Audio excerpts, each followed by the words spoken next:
حضرت ابراہیم بن ادھم رحمۃ اللہ علیہ فرماتے ہیں کہ جن دنوں میں بیت المقدس میں تھا ان دنوں کا واقعہ ہے کہ ایک رات جب ہم لوگ عشاء کی نماز پڑھ کر فارغ ہوئے اور لوگ اپنے اپنے گھروں کو چلے گئے تو کچھ رات بیتی کے بعد آسمان سے 2 فرشتے اترے اور مسجد کے محراب کے پاس آ کر ٹھہر گئے۔ ان میں سے ایک نے دوسرے سے کہا کہ مجھے یہاں سے کسی انسان کی خوشبو آ رہی ہے۔ دوسرے نے کہا کہ ہاں، یہ ابراہیم بن ادھم رحمۃ اللہ علیہ ہیں۔ پہلے نے پوچھا، ابراہیم بن ادھم رحمۃ اللہ علیہ بلخ کے رہنے والے ہیں؟ دوسرے نے کہا ہاں واقعی۔ پہلے نے کہا افسوس، انہوں نے رب کی رضا حاصل کرنے کے لیے بڑی مشقتیں برداشت کی، مصیبتوں اور مشکلوں کے باوجود صبر سے کام لیا، حتیٰ کہ اللہ تعالیٰ نے ان کو مرتبہ ولایت عطا کر دیا، لیکن صرف ایک چھوٹی سی غلطی کی وجہ سے انہوں نے وہ مرتبہ کھو دیا۔ دوسرے نے پوچھا ان سے کیا غلطی سرزد ہوئی؟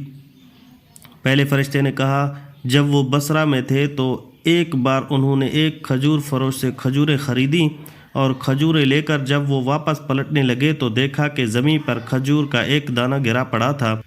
انہوں نے سمجھا شاید یہ ان کے ہاتھ سے گرا ہے، لہٰذا انہوں نے اسے اٹھایا، صاف کیا اور کھا لیا۔ دراصل کھجور کا دانہ ان کے ہاتھ سے نہیں گرا تھا بلکہ کھجور کے ٹوکرے سے گرا تھا، اور جو ہی وہ کھجور ان کے پیٹ میں پہنچی ان سے مرتبہ ولایت واپس لے لیا گیا۔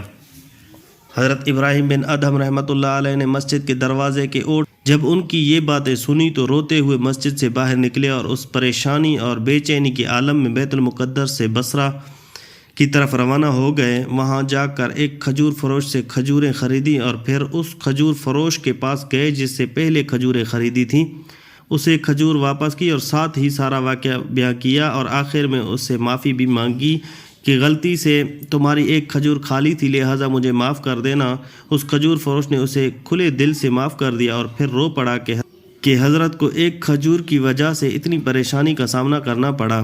مختصر یہ کہ حضرت ابراہیم بن ادھم رحمۃ اللہ علیہ بصرہ سے پھر بیت المقدس روانہ ہو گئے اور بیت المقدس پہنچ کر رات کے وقت اس مسجد میں جا کر بیٹھ گئے۔ جب رات کافی بیت گئی تو آپ نے دیکھا کہ 2 فرشتے آسمان سے اترے۔ ان میں سے ایک نے دوسرے سے کہا کہ مجھے یہاں سے انسان کی خوشبو آ رہی ہے۔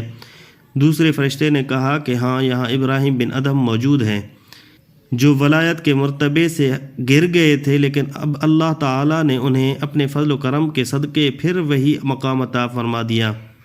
کبھی سوچا ہے کہ ہم انجانے میں اور جان بوجھ کر لوگوں کا کتنا حق کھا جاتے ہیں اور اس بات کا پرواہ بھی نہیں کرتے کہ روز محشر اس کا حساب دینا پڑے گا۔